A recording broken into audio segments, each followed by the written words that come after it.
El municipio de Timbío, Cauca, muy cerca de la ciudad de Popayán, se ha convertido en un blanco predilecto del narcoterrorismo de las FARC desde hace años. Hace apenas 15 días hubo una reciente emboscada de las FARC a una patrulla de la Policía Nacional que estaba cumpliendo con sus funciones propias del- de la misión institucional. Allí fue asesinado un patrullero y heridos varios miembros de la institución. Y esto ocurre exactamente en el momento en que el señor Petro busca conseguir votos a como dé lugar para que su aspirado sucesor y aspirante sucesor, Iván Cepeda, gane las elecciones presidenciales y continuar en ese proceso de deterioro y de destrucción sistemática y sistémica del país en que se ha empeñado el comunismo desde hace 7 décadas con mayor vehemencia. Hoy es viernes 10 de abril de 2026. Estamos cerrando una semana más de este largo trasegar que ya iniciamos hace casi 5 años, de la reconstrucción de la memoria histórica aún no contada del conflicto armado. Estamos, por lo tanto, en el episodio 954 y quedamos a 46 capítulos de alcanzar esa cifra icónica de los 1000 episodios de la memoria histórica como primer gran objetivo en este campo específico de las tantas actividades que realiza Fundel. Vamos entonces a entrar en los hechos relacionados con el ataque terrorista contra la patrulla de la policía en la que fue asesinado un miembro de la institución y a hacer todo el análisis respecto a lo que hay en el campo político y de seguridad desde hace varias décadas en este municipio y en particular la conducta del actual gobierno con los habitantes de esa región del país. Entremos en materia. Mi coronel, ¿cuál es la importancia geopolítica y geoestratégica del municipio de Timbío en el departamento del Cauca para que el grupo terrorista de la FARC se haya asentado en esa zona con tanto afianzamiento político y armado, para que durante varias décadas se hayan empeñado en desarrollar en esa región del país el plan estratégico integral del Partido Comunista Colombiano y sus brazos armados después de la firma del pacto FARC-Santo? Los cabecillas de la FARC, Iván Mordisco, Calarcá, el ELN y el Clan del Golfo. Tenemos para la respuesta, coronel Saldaña, dos mapas. Y uno de los mapas tiene una infografía que nos recuerda lo que tanto insistimos, la posición geoestratégica del departamento del Cauca, que comienza en el Pacífico y hace una diagonal de 120 grados derecho a la Amazonía colombiana, cruzando dos de las tres cordilleras y descendiendo sobre la Amazonía, dejando a ese departamento, además con la característica que tiene una zona que es amazónica, que es la famosa bota caucana al sur. Toda la cordillera oriental y occidental constituyen una fuerte integración en la cordillera andina o en la región andina y el occidente del departamento en tres municipios que hemos nombrado muchas veces por la presencia de las FARC, haciendo parte de la región pacífica de Colombia. Entonces quiere decir que a este departamento solamente le falta tener presencia en la región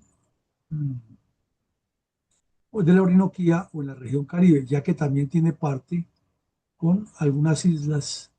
en la sexta región, que es la región insular de Colombia, pero esta vez en el Pacífico. Que al hablar específicamente del municipio de Timbío, que es la pregunta, tiene varias características sobre cuatro ejes que lo hacen de una importancia estratégica y geoestratégica muy importante o muy trascendental en la dinámica del crecimiento de los grupos narcoterroristas. La primera connotación que tiene es que aquí vemos grande el municipio de Popayán, con su área urbana, pero es que Timbío queda ahí, en las goteras de Popayán, queda pegado. Entonces es un municipio que prácticamente es como mirar a Jamundí con Cali, o a Chía con Bogotá, o a Soacha con Bogotá. Es más o menos integrado a Popayán. Y eso hace que pues, los bandidos estén muy cerca, estando en Timbío, de la presión que se le puede ejercer a la administración pública y a los centros de poder económico, financiero, social y cultural del Cauca, sin estar en Popayán desde las montañas de Timbío, pueden cruzar y retornar y salir o pasar a la otra cordillera o moverse hacia el oriente, hacia el municipio, hacia el departamento del Huila o el Caquetá. En segunda medida, pues el relieve es bien complejo, está situado en un valle estrecho que es que es paso entre la cordillera occidental y la oriental, es decir, que hace parte prácticamente de lo que se llama el Valle de Pubenza, donde se inicia a convertir ya en un gran río las corrientes que descienden de la cordillera y constituyen el río Cauca. Por otra parte, como vemos en este mapa de la derecha, desde Popayán o desde Timbío hay posibilidad de moverse en todos los cuatro ejes que conduzcan a los cuatro puntos cardinales con diferentes rutas para actividades lícitas o ilícitas. Eh, y también tenemos que, firmado el pacto Far-Santos en esta zona, se instrumentalizó el plan estratégico de las milicias bolivarianas y de las supuestas disidencias que no solo se afianzaron, sino que multiplicaron la actividad criminal en torno al narcotráfico, el secuestro, la extorsión y la minería ilegal. Y como la ciudad de Popayán es un gran imán que atrae todo eso y que le sirve de base logística y de base de control civil, pues qué mejor que el municipio de Timbío, que está ahí pegado a Popayán, para mantener una doble posibilidad y la facilidad de moverse de un lado a otro en lo que se llaman las gargantas estratégicas o las gargantas geopolíticas de la cordillera. De larga data, porque la idea de las FARC ha sido desde el inicio del plan estratégico del Partido Comunista para tomarse el poder, construir unos nodos o unos núcleos en Popayán y Cali para aislar completamente el occidente, pues de larga data han construido allí esos entornos, esas bases clandestinas. Y ahí sí que resulta a pedir de boca tener, no en Popayán, sino en Timbío, sus reservas estratégicas y sus organizaciones clandestinas que pueden ir hacia Popayán, bajar hacia Pasto, o subir hacia Cali, o moverse a la cordillera, y son unos grupos de apoyo clandestino supremamente importantes para que funcionen las FARC. Y de remate, el pacto FARC-Santos lo que dejó fue un vacío de autoridad, ya que se asumió que los bandidos se desmovilizaban, se entregaban y que no, el Estado tenía que reducir las fuerzas militares y reducir la capacidad de acción, porque como dijo el señor Santos en su estupidez, la guerra en Colombia se ha terminado. Entonces inmediatamente las FARC ya tienen un plan estratégico, lo que hicieron fue multiplicar sus cuadrillas e inventarse el cuento de que están en disidencias y aumentar el negocio del narcotráfico que les es tan rentable a todos los cabecillas del grupo criminal. Mirando ya la contextura interna del departamento, del municipio, tiene muchas características y esta foto grande nos lo explica, que lo que decíamos, en medio de las dos cordilleras hay un semivalle, entonces el municipio es teóricamente plano y con los contornos pues va siendo quebrado y va aumentando las líneas de semicordilleras que van formando la cordillera hasta llegar a unas alturas muy importantes. Quiere decir que en el área rural el municipio tiene varios pisos térmicos y que en el área urbana tiene un clima agradable y una apariencia de tranquilidad y de apa- eh, apaciguamiento en el cual se podría convivir en un medio geográfico muy agradable de clima, pero las cosas son a otro nivel ya que puede pasar hacia el occidente, a la cordillera occidental o hacia el oriente, a la cordillera central, y está enmarcado por la violencia, con unos grupos terroristas que se pueden mover por cuanto pliegue y quebradas y cursos de agua hay aquí que vemos que son muchos, en un terreno que les facilita cada vez más que se acerque a la cordillera alta, eludir cualquier acción de las tropas. Como vemos de la cordillera tanto occidental como central bajan unos abundantes cursos de agua que van incrementando el caudal del río Cauca y hay muchas cataratas o cascadas como esta que vemos ahí que se van formando por la naturaleza. Este municipio tiene un puente que es histórico y viene desde la colonia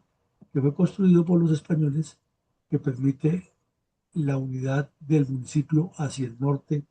yendo hacia la ciudad de Cali. Como vemos en esta foto, por la misma zona tropical y la cercanía al Pacífico y ese cruce interesante de geografía y ecosistema que hay allí entre la zona pacífica y la zona cordillerana, se producen constantemente este tipo de fenómenos con rayos y con tormentas y tempestades que más de una vez le ha costado la vida a soldados en pleno patrullaje, que un rayo los fulmina porque por la humedad, por la selva, por los árboles y porque en la zona cae mucho rayo de manera sorpresiva. El centro del municipio nos presenta a una catedral que ya tiene varios siglos, más de 2 siglos, y que fue construida con una forma diferente a las catedrales que se traían tradicionalmente de Europa. Esta ya le pusieron un poco de colores más alegres y una forma de combinación gótica. Por dentro, pues tiene muchos cuadros, que es la característica particularmente de ese departamento, y los paralelos con las famosas casas de teja blanca que caracterizan a Popayán y en general a las zonas de cordillera. Y un parque municipal que es con una fuente muy bonita y con luces muy atractivo de noche, que hace que el municipio tenga cierto nivel de turismo que se ve afectado precisamente por la presencia de los terroristas. Eso es, en resumen, la importancia geoestratégica de este municipio de Timbío. Gracias, coronel. Ahora, ¿cuáles son los métodos terroristas más usuales por parte del grupo terrorista de la FARC contra la población de Timbío, Cauca y la fuerza pública en esa región del país? Ya al mirar más de cerca el valle que está metido en medio de las dos montañas y analizar el terreno, es que la ubicación o la contextura geográfica les facilita todos los delitos, comenzando por el narcotráfico. Y allí que el narcotráfico es como el eje financiero de todo lo que hacen, porque con eso tienen recursos para cometer este tipo de atentados terroristas contra tropas del Ejército Nacional. Pueden cometer hostigamientos contra estaciones de policía e instalaciones militares e instalaciones civiles, porque han atentado contra las instalaciones de la alcaldía, como lo hemos visto en episodios anteriores, tanto con bandidos armados con fusiles y con granadas y lanzagranadas y rockets, eh, como con drones que explotan directamente contra las instalaciones. Es a menudo que ocurre esta figura de personas que tienen que desplazarse con sus pocas pertenencias, con los niños, con adultos mayores, por las vías para buscar llegar a Popayán o llegar a Timbío a protegerse de la acción terrorista, de los combates entre grupos terroristas o de la cantidad de minas y explosivos que activan en las zonas rurales mientras el ejército va y limpia la zona y eso demora mucho. Además que cuando ya inician el trasiego, tiene el ejército que proteger a esta gente para que no salgan los bandidos a asediarlos o hasta asesinarlos. A menudo también ocurren atentados contra la infraestructura crítica. El municipio no queda lejos de la zona de Salvajina, que es una represa hidroeléctrica que también constantemente se ve atacada y en especial las redes, las torres de energía son derribadas por estos bandidos de las FARC y del ELN. Y la población, tanto de Popayán como de Timbío y otros municipios aledaños, donde hay personas que tengan algún capital construido con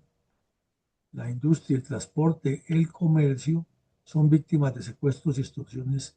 a quienes, si los van a extorsionar, los obligan a subir a las montañas a pagar las cuotas extorsivas.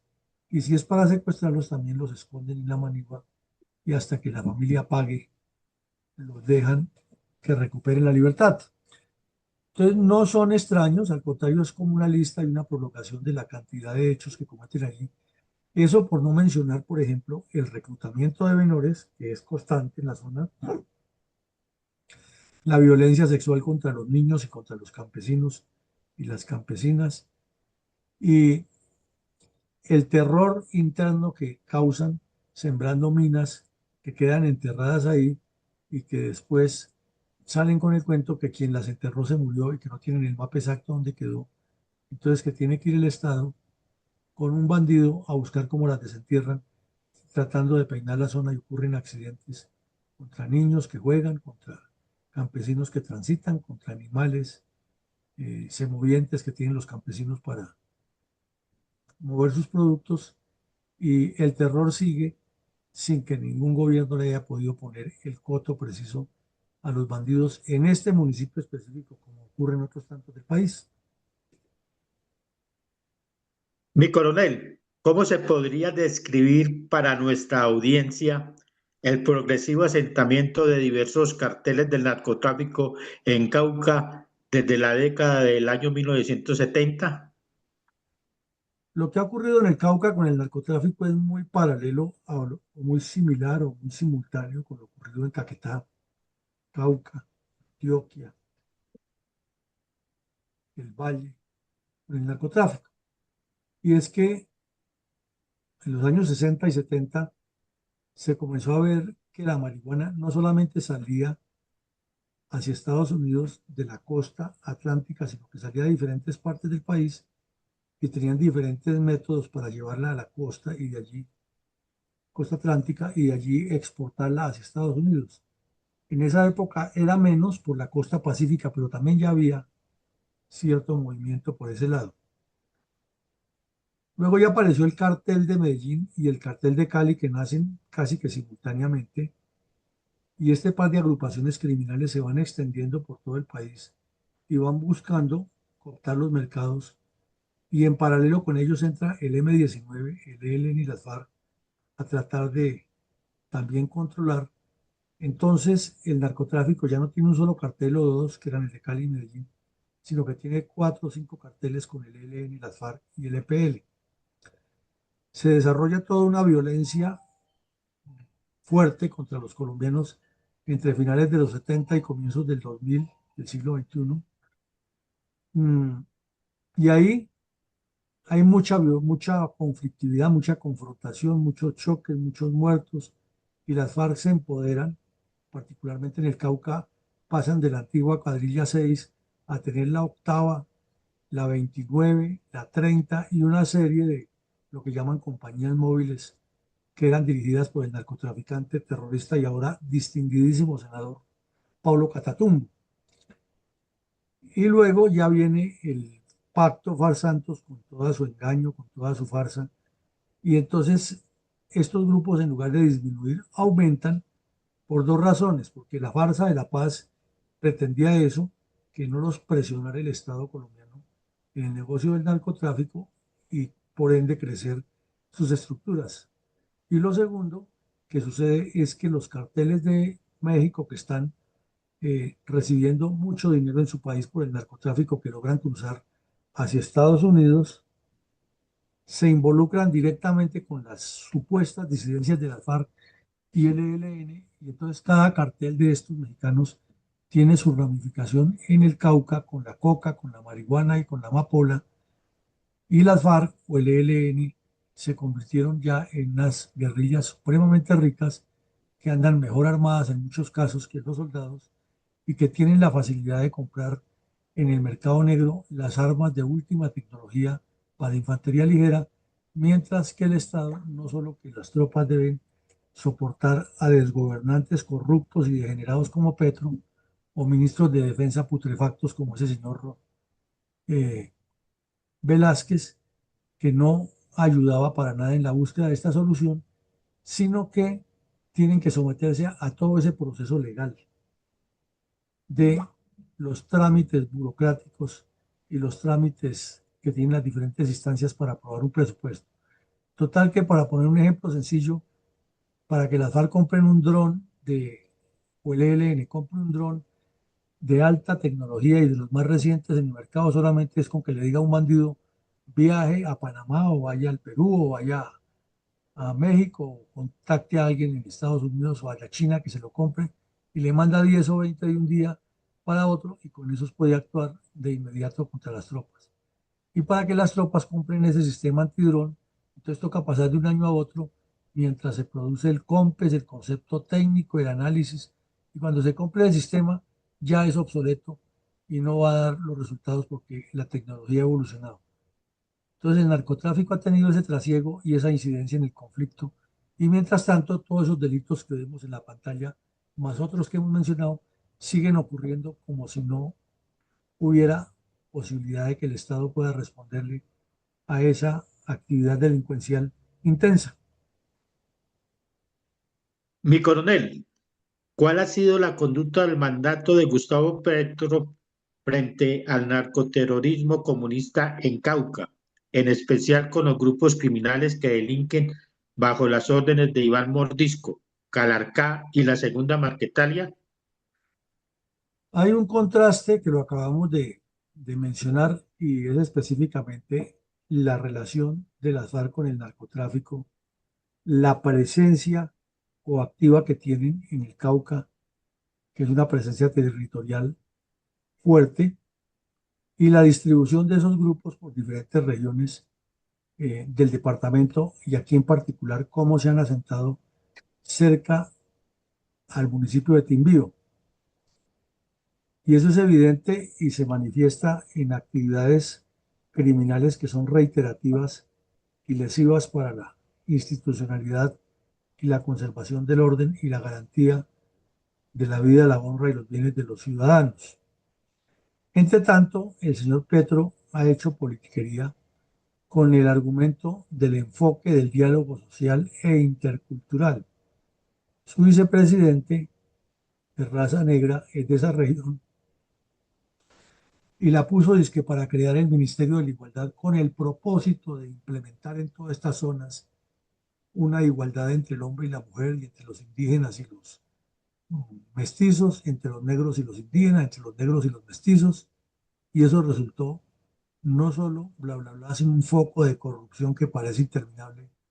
porque sale dinero raudales, contratos, como le acaban de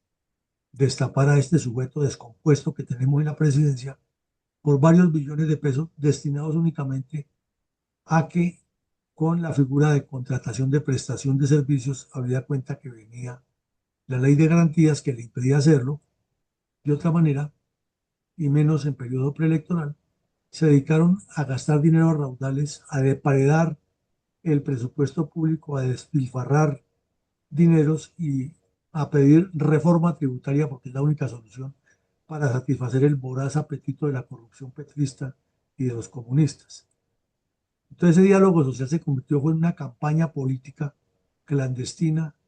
y a veces abierta y descarada para continuar con esta podredumbre del gobierno que tenemos. Al mismo tiempo, habla e insiste de la sustitución gradual de cultivos y que las tropas lo van a controlar, y eso es absolutamente falso, porque lo que existe en la zona, como en todo el departamento del Cauca, es la tendencia de los campesinos a salir a azonar a las tropas, a evitar que cumplan con su función, y tampoco hacen sustitución de cultivos con el mismo cuento, que es que en la zona lo único que se puede sembrar es coca, porque no hay nada más que produzca, como si antes de que hubiera coca no hubiera otros productos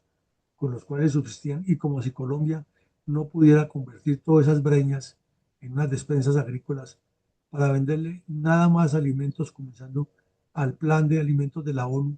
que requiere abastecimiento permanente para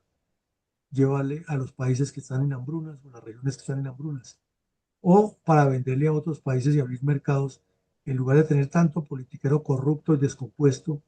en las embajadas, tenerlos más bien dedicados a mover el comercio colombiano y se podría dinamizar en muchos campos porque los productos son de calidad y son apetecidos.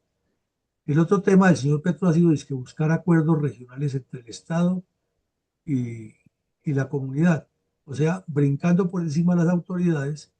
municipales y departamentales que además viven felices con eso, porque cada vez que se presenta un problema tienen la disculpa de que eso es problema del Estado y que manden los tropas y manden los recursos para nosotros administrar aquí porque es que somos pobres, mientras ellos roban a dos manos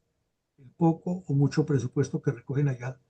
con el cuento que tienen que enviarle dinero desde Bogotá. Y el otro cuento del señor Petro es la participación comunitaria en los diálogos de paz, o sea que al enfoque social se le agrega que sea la comunidad la que haga los diálogos de paz, y eso para lo único que sirve es para que las milicias del ELN y las FARC sigan presionando a la población y forzándola a que digan en las reuniones lo que los bandidos quieren y no lo que le conviene al país. Ese es el cuadro sinóptico de lo que el señor Petro ha hecho por el Cauca y cómo está afectando Mordisco, Calarcá, el ELN, el Clan del Golfo, los carteles mexicanos y cuánto bandido llega a la zona, el desarrollo de esa región. Mi coronel, ¿cómo informaron los medios de comunicación los hechos relacionados con el episodio 954, ataque terrorista de la FARC en Timbío, Cauca, en marzo de 2026? Fue muy prolífica la prensa nacional e internacional en la difusión de este hecho. Fueron muchas las fotos, los videos, los reportes, porque ocurrió unos días antes de Semana Santa. Y es que una patrulla de la policía que se estaba moviendo por la carretera entre Timbío y Popayán fue emboscada por bandidos de las FARC que han instalado una carga explosiva a la orilla de la vía. Y cuando pasó la patrulla, la activaron y la patrulla voló en pedazos, quedó muy destruida, causó inclusive daños en el talud, una explosión muy fuerte, y quedó bloqueada la vía por varias horas mientras se hacía el levantamiento del cadáver, se atendía a los heridos, se removían varios vehículos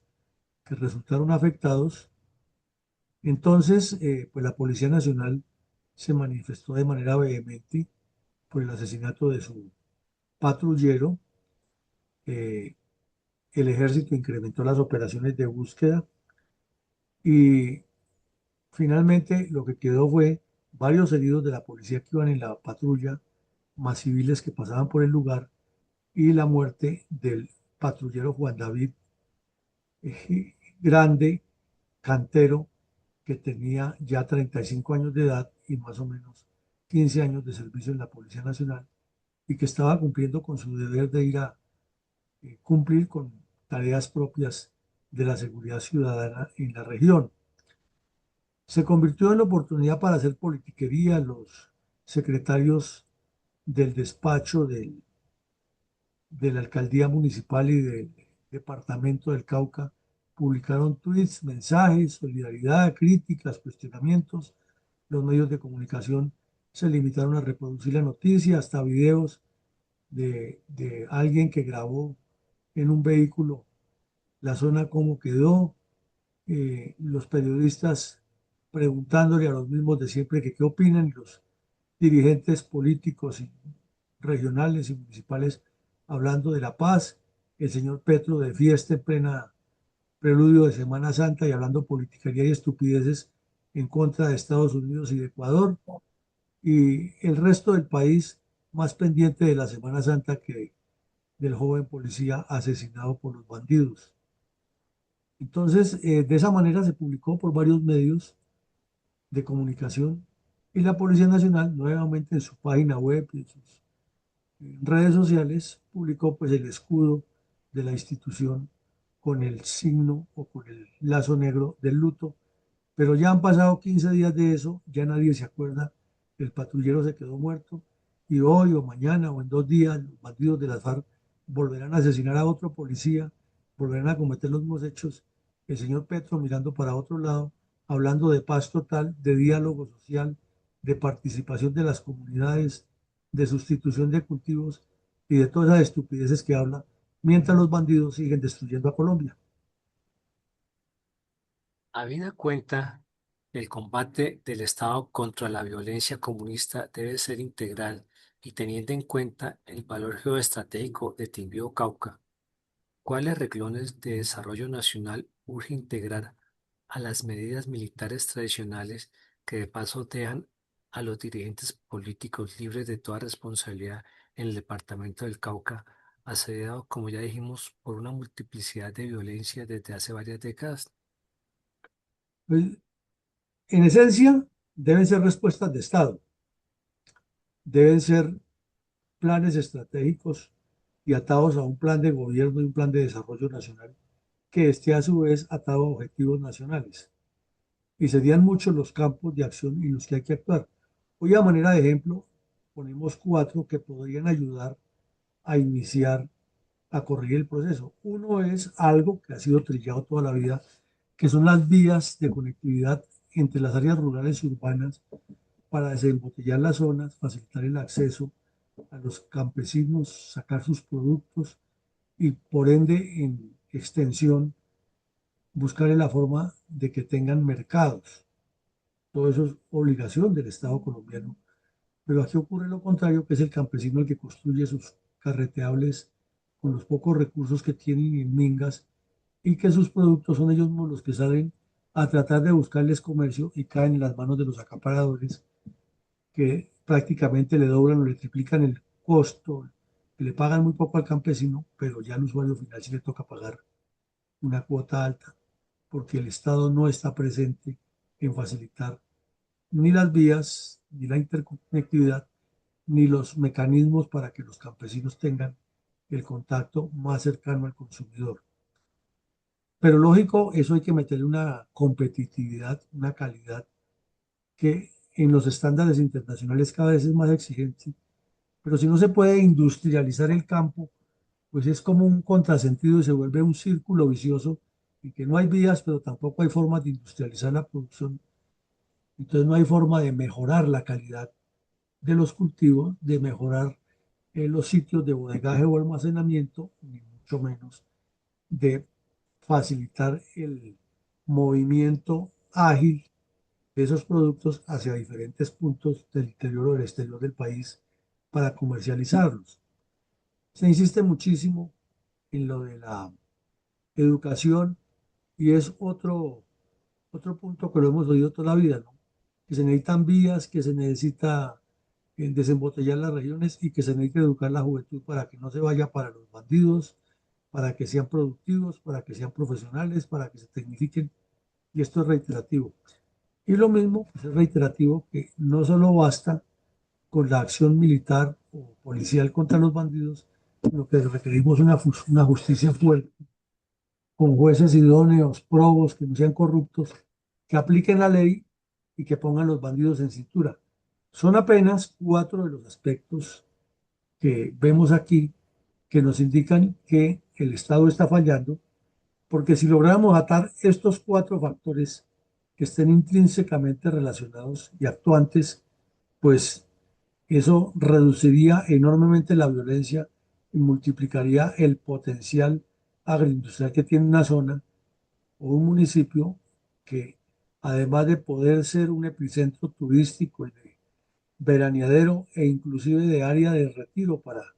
profesionales que ya se pensionen para vivir tranquilos en villas o en sitios agradables con una muy buena eh,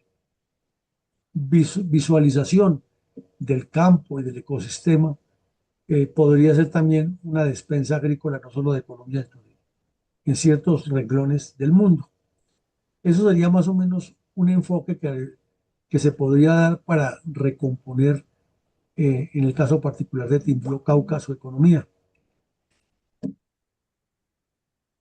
¿A qué se puede atribuir el desenfoque de la academia y los partidos frente a la realidad de la utilización del territorio amazónico colombiano y su vecindad geográfica para el crecimiento exponencial y el constante de la FARC en esa parte del país? Uno de los aspectos que se estudian en la teoría de la gobernanza, o sea, de la interacción del gobernante con la comunidad, es que los planes, proyectos y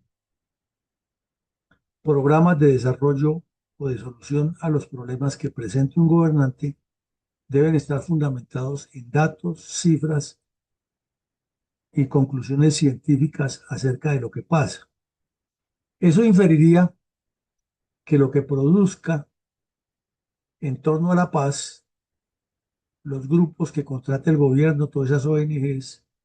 y las mismas universidades o particulares, como cuando el señor Santos le dio un contrato de 6.000 millones de pesos al terrorista León Valencia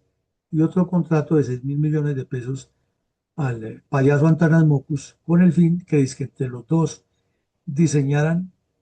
análisis de las conversaciones de paz y perspectivas para el desarrollo del país. Entre ese par de sujetos descompuestos se embolsillaron 12.000 millones de pesos del presupuesto colombiano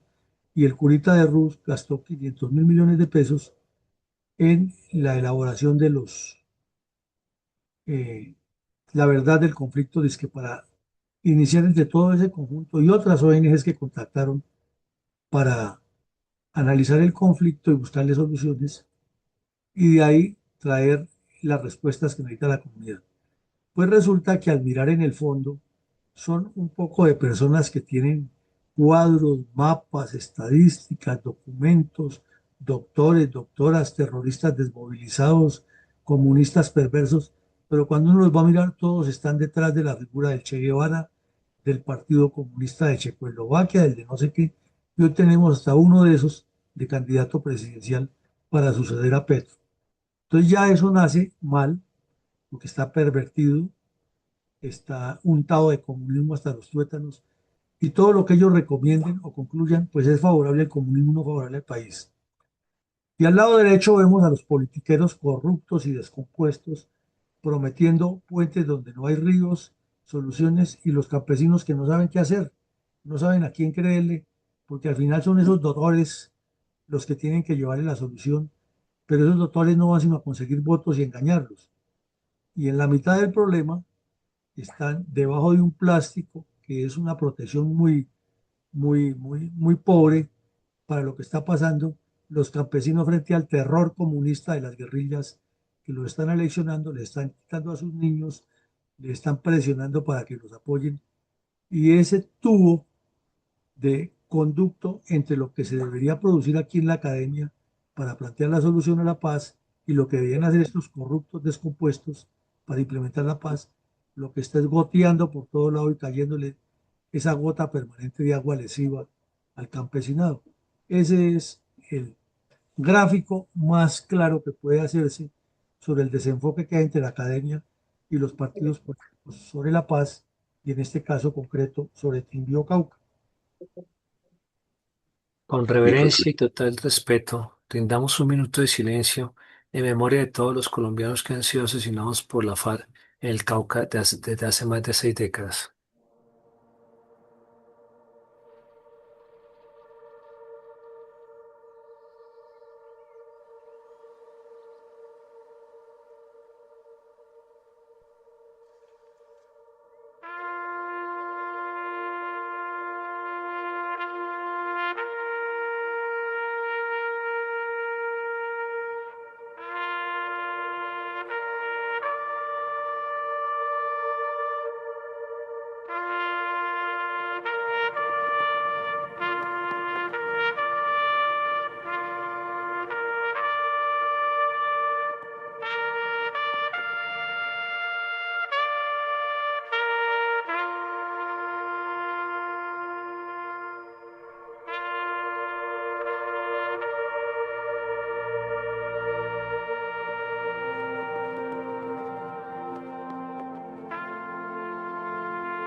¿Podríamos citar alguna analogía, relación o conectividad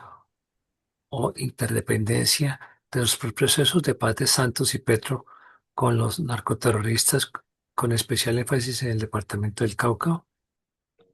Este gráfico nos muestra una maleza, una enredadera con espinas que tiene enredados a los colombianos y a los famosos proyectos de paz de este par de sujetos descompuestos. Ellos, con, con lenguaracidad, con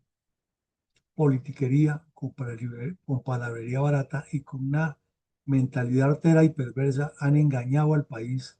con el cuento de la paz. Primero fue el sujeto descompuesto Juan Manuel Santos, que hizo una farsa con unos delegados que eran convidados de piedra en Cuba y no hacían sino decirle a las FARC que sí en todo lo que imponían. Y ahora este otro sujeto, que es perverso, mentalidad comunista, y tiene al país envuelto en esa enredadera con espinas de la paz total. Pero es tal el enredo que ellos mismos han armado que esa enredadera amarra por parejo la producción de coca, el procesamiento de la coca y la exportación de la coca. Quienes controlan eso son los bandidos de las FARC, el ELN, el Clan del Golfo y los narcos de otros países. Y entre tanto, en paralelo están destruyendo la infraestructura, particularmente los oleoductos y otros, el sistema hidroeléctrico o eléctrico, por mencionar algunos. En el caso de Timbío, no hay hidroeléctrica, no hay oleoductos, pero sí hay energía eléctrica y eso es blanco de ellos, igual que la telefonía celular, las redes telefónicas o los repetidores telefónicos. Y la minería ilegal que sí está diseminada en el Cauca, haciéndole daño al ecosistema y robando de los recursos del país, porque esa minería no paga impuestos. Entonces, no hay forma de invertir. Pero de remate, los políticos corruptos del Cauca conniven y hasta conviven y hacen parte del problema. Entonces, la enredadera es total, la farsa de dos desgobernantes eh, que ha tenido Colombia, por desgracia, con el cuento de la paz, la farsa de el desarrollo a partir de la justicia social y el diálogo con las comunidades y la farsa de creer en la palabra de estos bandidos que lo único que hacen es cambiar de nombre y que en el círculo o en los óvalos o en esas figuras que entretejen la enredadera está colgado de por medio el dinero, las armas con las que asesinan a los colombianos, los explosivos, la extorsión, el tráfico de la droga y unos desgobernantes que solo piensan en eternizarse y en el caso particular de Petro, en prolongar la tragedia de los colombianos con el narcotráfico. Santos pensaba que del acuerdo del FAR Santos saldría elegido para un tercer periodo y se volvería el eterno desgobernante de Colombia. Y este sujeto corrupto que tenemos ahora piensa todavía que en una constituyente convocada por la fuerza podría quedarse eternamente destruyendo a Colombia. Y el país, entre tanto, sin ninguna claridad, y ya en el caso particular de Timbío, metidos en medio de ese valle a expensas que por oriente, occidente, norte o sur, los bandidos de las FARC o el ELN o los narcos sigan cometiendo tropelías porque gane quien gane, no va a ser una solución rápida en el próximo gobierno y estos delincuentes tendrán todavía mucho espacio para seguir cometiendo fechorías. Vamos con el comentario de hoy. Sí, mi coronel. Comentario de la memoria histórica número 954 para hoy viernes 10 de abril. Abrimos este comentario con una gran pregunta. ¿Hay verdaderamente un vacío de la institución del Estado por parte de la política hacia Timbío, Cauca y a nivel nacional, no solamente en el actual gobierno, sino en los gobiernos anteriores? Esta es una de las preguntas más complejas y pertinentes para entender el conflicto en el Cauca. La respuesta corta es que no hay un vacío de política, sino una sustitución de la política institucional por una política de control territorial. Para analizarlo debemos distinguir entre la política estatal, la que debería ejercer el Estado colombiano, y la política insurgente criminal, la que ejercen los grupos ilegales al margen de la ley en el país, es decir, grupos narcoterroristas. Primero, la ausencia de la política estatal, es decir, el vacío.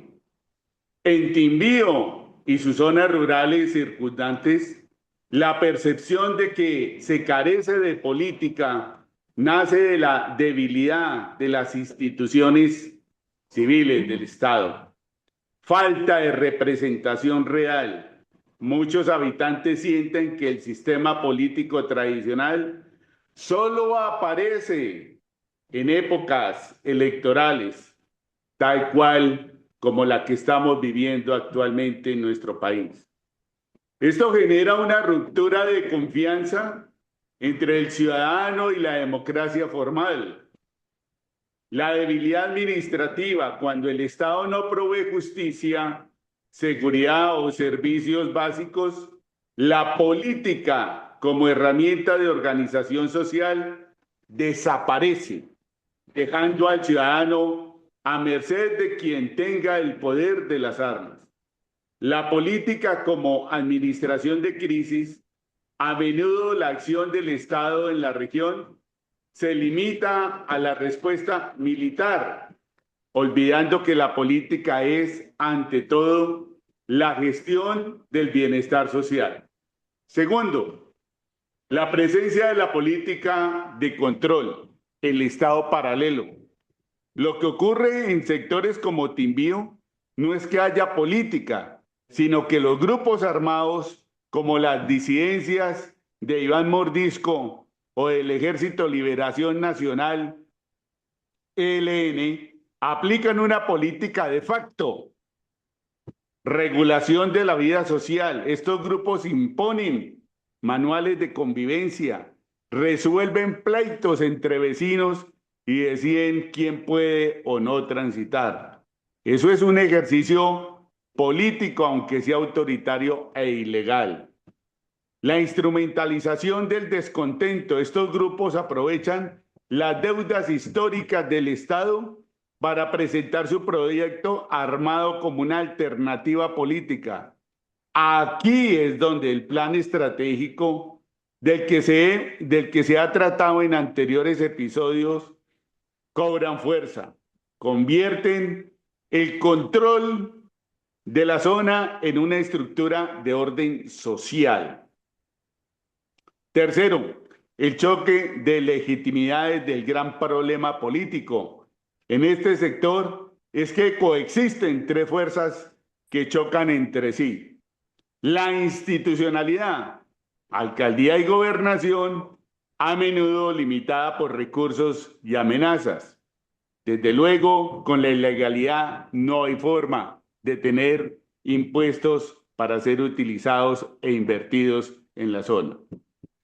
Los movimientos sociales, organizaciones campesinas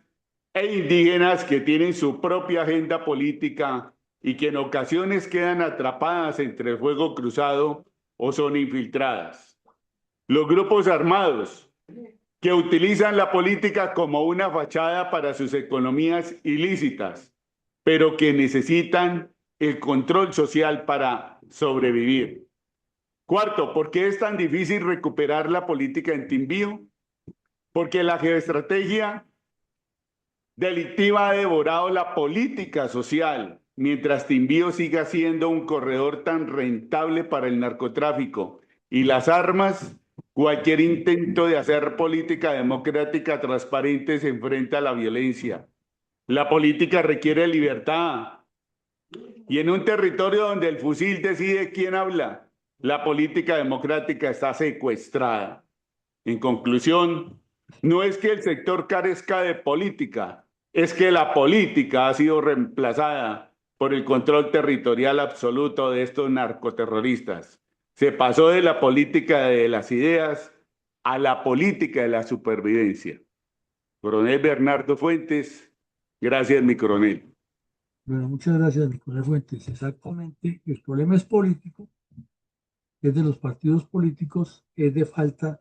de estrategia política para responder a una estrategia política que, como usted mismo lo dice, no es legal, no es democrática, pero es una política de facto que está imponiendo el comunismo desde hace años, y la respuesta ha sido lo blandengue, la complicidad y la falta de proyectos serios para resolver el problema. Anoche veíamos en el caso de Jorge Eliezer Gaitán que el país lleva casi 80 años en el mismo cuento y con la misma violencia y con la misma argumentación, que todo es producto del asesinato de Gaitán. Y aquí todo es producto de que el Estado no llega, y en cada gobierno son ríos de dinero que salen para allá, nunca llegan donde es, porque se dedican a hablar de paz y alrededor de eso gastan mucho dinero, y los corruptos se roban la plata, los politiqueros pasan, no responden nunca por nada. Hoy Juan Manuel Santos, cada vez que quiere abrir la boca, sale a hablar sandeces y nadie le cuestiona, porque él es absolutamente responsable de mucho de lo que sucede aquí. Sus antecesores también han hecho lo mismo, y el país navegando en la falta de política. Esta noche tendremos la última actividad de esta semana de formación de estadistas, comisión de estrategas. Nuevamente los conminamos a que inviten a muchas personas, reenvíen la invitación para que mantengamos activos y vivos estos espacios en los cuales nos podemos escuchar todos y analizar los problemas de fondo del país, y coadyuvar de alguna manera a formar esa visión de estadistas y estrategas. Un feliz día para todos, y como siempre, que Dios nos bendiga e ilumine siempre. Gracias, mi coronel. Feliz Feliz día día para para todos. todos. Un feliz día para todos. Feliz Gracias. día, una feliz Gracias, semana. mi coronel. Feliz día para todos. Muchas gracias, Bernardo.